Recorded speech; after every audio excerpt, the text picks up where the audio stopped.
EPR paradox সংক্ষেপে Einstein Podolsky Rosen paradox নামে পরিচিত।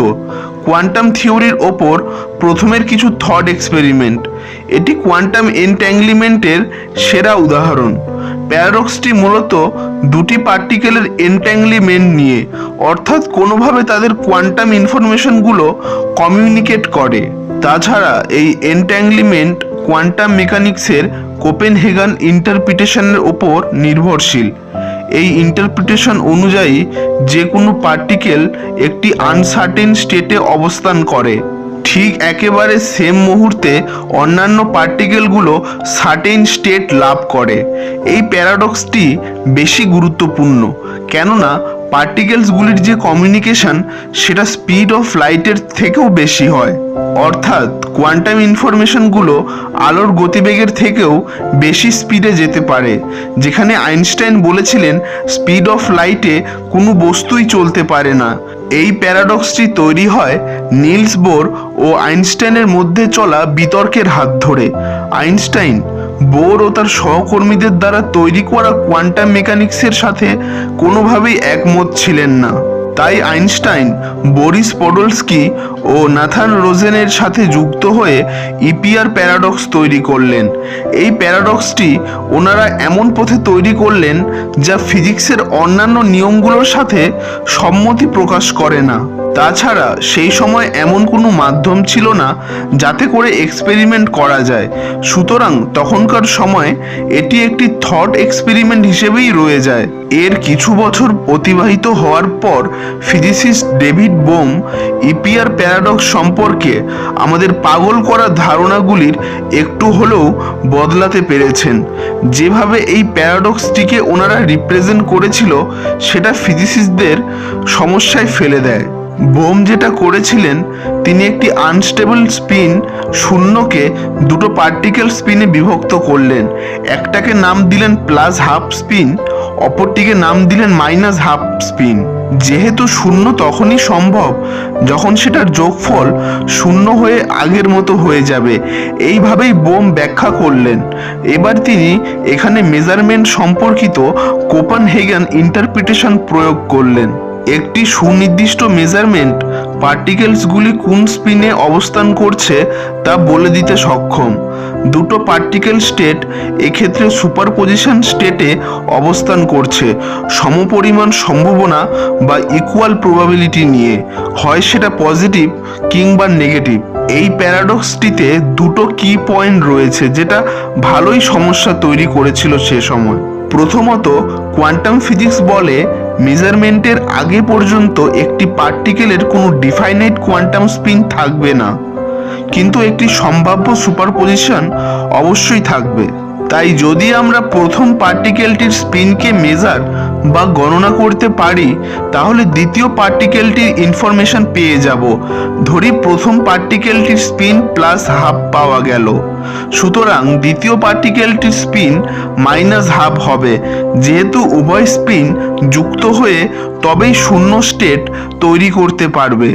একটার অবস্থাকে ক্যালকুলেট করার মাধ্যমে অন্য একটি পার্টিকেল যদি সেটা 10 বিলিয়ন লাইট ইয়ার দূরেও থাকে, তাও তুমি কোয়ান্টাম এনট্যাংলিমেন্টের মাধ্যমে সেটার অবস্থাকে তৎক্ষণাৎ জানতে পারবে। কিন্তু আইনস্টাইনের পক্ষে মনে হলো এই বিষয়টি ওনার থিওরি অফ রিলেটিভিটিকে ভায়োলেট করতে পারে। সেই সময় কেউ দ্বিতীয় পয়েন্টটির উপর তেমন একটা প্রশ্ন করেনি। আসলে এই পুরো সমালোচনাটি নির্ভর ছিল প্রথম পয়েন্টের ওপর। বোম ও আইনস্টাইন উভয় একটি অল্টারনেটিভ পথ খোঁজা শুরু করলেন। এটাকে নাম দেওয়া হলো দ্য হিডেন ভেরিয়েবল থিওরি। এই থিওরি অনুযায়ী কোয়ান্টাম মেকানিক্স অসম্পূর্ণতায় পরিপূর্ণ। কিছু সাধারণ দৃষ্টিভঙ্গিতে অনেক মূল বিষয়গুলো কোয়ান্টাম মেকানিক্স অমান্য করে, যেটা বড়ই নন লজিক্যাল আর্গুমেন্ট। অনেক মডিফিকেশন দরকার যেগুলো সাধারণ সেন্সের আওতায় থাকবে। বোঝার সুবিধের জন্য আরো ভালো করে বলা যাক, তোমার কাছে একই রকমের দুটো মানিব্যাগ আছে। তোমার বাবা বলল একটাতে 10 টাকা আর অন্যটাতে 20 টাকা রাখা রয়েছে। এখন তুমি জানো না কোনটাতে 10 টাকা আর কোনটাতে 5 টাকা রয়েছে। তুমি র্যান্ডমলি একটি মানিব্যাগ খুললে, ধরো সেখানে তুমি 10 টাকা দেখলে, এখন অন্যটিতে কত টাকা রয়েছে তা তুমি জানো। হ্যাঁ, অন্যটিতে অবশ্যই 5 টাকা থাকবে। তুমি সেটা খুললে আর নাই বা খুললে তুমি জানো সেখানে 5 টাকা থাকবে। একটাকে জেনে তুমি অন্যটাকে জানতে পেরে যাচ্ছ।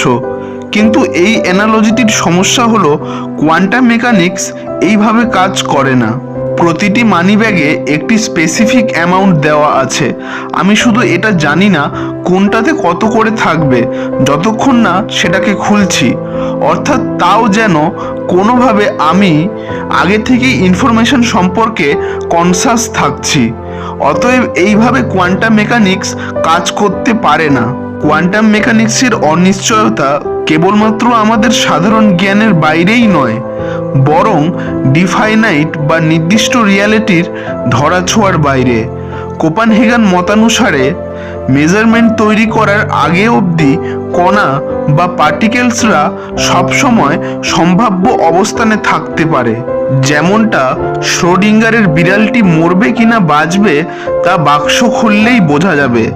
বেশিরভাগ ফিজিসিস্ট বিশ্বাস করেন আমরা এমন একটি ইউনিভার্সে বসবাস করছি যেটা অবশ্যই কিছু স্পষ্ট ফিজিক্যাল নিয়মে কাজ করে, অনিশ্চয়তাপূর্ণ নিয়মে নয়। অর্থাৎ কোয়ান্টাম মেকানিক্সের মতো অড নিয়মে নয়। কেউই জানে না এই মেকানিক্সের মধ্যে কি ধরনের রহস্য ও সত্যতা লুকিয়ে আছে, অথচ এই রহস্যগুলি খুব ভালোভাবে ম্যাথামেটিক্যাল নিয়মের সাথে মিশে যাচ্ছে প্রতিনিয়ত। প্রকৃতির মধ্যে সেটা কেনই বা লক্ষ্য করা যাচ্ছে না। বোর ও ওনার সহকর্মীরা কোপেনহেগেন ইন্টারপ্রিটেশনের উপর বিশ্বাস করে ভবিষ্যতের এক্সপেরিমেন্টাল এভিডেন্সের অপেক্ষায় রইলেন। সেই এক্সপ্লেনেশন অনুসারে ওয়েভ ফাংশনটি নিশ্চিত রূপে বিশ্লেষণ করতে পারবে সমস্ত প্রকারের সম্ভাব্য কোয়ান্টাম স্টেটগুলোকে, যেটা সাইমালটেনিয়াসলি এক্সিস্ট করবে ইউনিভার্সের প্রত্যেকটি সম্ভাব্য পয়েন্টে। তাই প্রথম ও দ্বিতীয় পার্টিকেলের স্পিন কোনো রকমের ইন্ডিপেন্ডেন্ট কোয়ান্টিটিস নয়, কিন্তু তারা ফিজিক্যাল ইকুয়েশনের মধ্যে একই টার্ম হিসেবে অবস্থান বা রিপ্রেজেন্ট করবে। যেই মুহূর্তে প্রথম পার্টিকেলের স্পিনকে মেজার করা হলো, ঠিক তখনই সমস্ত ওয়েভ ফাংশনটি কোল্যাপস করে একটি সিঙ্গেল স্টেট তৈরি করলো। এইভাবে অন্যত্র আর কোনো কমিউনিকেশন বা কানেকশন তৈরি করা সম্ভব হবে না। হিডেন ভেরিয়েবল থিওরির কিছু লুকোনো সত্য জন স্টিওয়ার্ট বেল ব্যাখ্যা করেছিলেন, যেটা এখন বেল থিওরাম নামে পরিচিত। তিনি কিছু শ্রেণীর ইনইকুয়ালিটিস, মূলত বেল ইনইকুয়ালিটিস নামে পরিচিত, ডেভেলপ করেছিলেন, যেখানে তিনি বলেছিলেন কিভাবে প্রথম ও দ্বিতীয় পার্টিকেলের স্পিন ডিস্ট্রিবিউট হয় যদি তারা এন্ট্যাঙ্গলিমেন্ট নাও করে। কিন্তু পরীক্ষার পর পরীক্ষা করা সত্ত্বেও বেল ইনইকুয়ালিটিস অমান্য হয়।